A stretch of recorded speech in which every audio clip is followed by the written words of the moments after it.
안녕하세요. 하루예요. 오늘 여러분과 함께 나눌 이야기는 우리가 흔히 놓치기 쉬운 소통에 대한 것입니다. 혹시 여러분은 길을 걷다가 낯선 메시지나 뜻밖의 장면을 보며 마음이 움직였던 적이 있나요? 바로 그런 순간들이 우리가 진정한 소통을 시작할 수 있는 순간들이에요. 여러분, 혹시 소통의 대가들이 매일 실천하는 단 한 가지가 뭔지 아시나요? 바로 상대방의 마음을 먼저 읽어내려는 노력입니다. 그런데 이게 생각보다 쉽지 않죠. 우리도 종종 겉모습이나 상황만 보고 판단해버리곤 해요. 저 역시 며칠 전 출근길에 겪은 작은 일이 생각나요. 그날 제가 본 건 낡은 트럭이었어요. 그냥 지나쳐버릴 수 있었던 그 장면이 저에게 커다란 깨달음을 주었죠. 이 이야기를 들어보면 아마 공감하실 거예요. 일상에서 누구나 한 번쯤 겪어본 일이니까요. 바로 그 낡은 트럭에 붙어있던 차주의 메시지를 읽고 제 마음속에 숨겨졌던 미안함을 발견하게 된 거예요. 여러분도 혹시 그런 경험이 있으신가요? 우리가 몰랐던 누군가의 진심을 깨달았던 순간들 말이에요. 오늘은 제가 그 이야기를 통해 깨달은 소통의 힘과 우리가 놓치기 쉬운 마음들을 함께 나눠보려고 해요.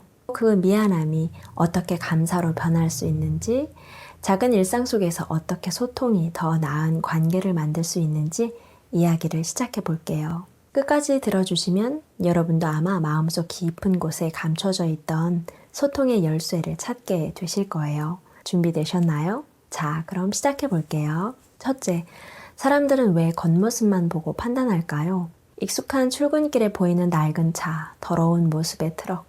그 차가 쓰레기를 실어 나르는지 귀중한 물건을 싣고 있는지 알 방법이 없으니 우리는 쉽게 결론을 내리죠.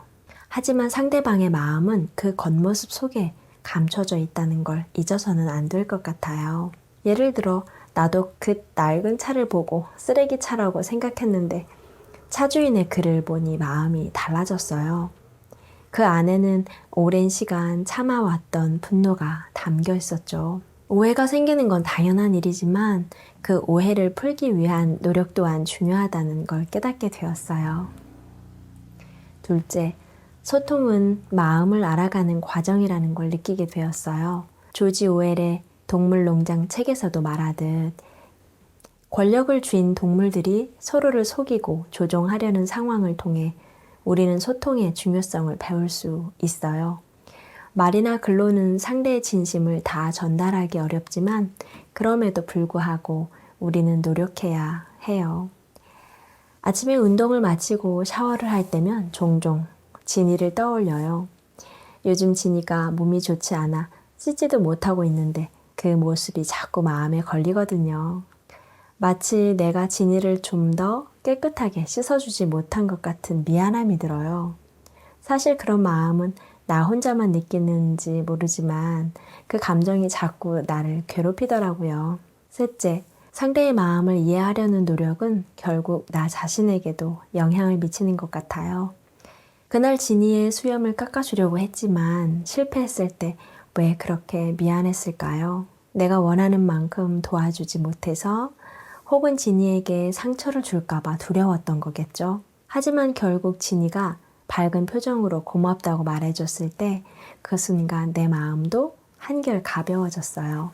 우리 일상에서도 마찬가지인 것 같아요. 책 소통의 기술에서처럼 소통은 상대방의 입장이 되어보는 것이라는 문장이 떠오르네요.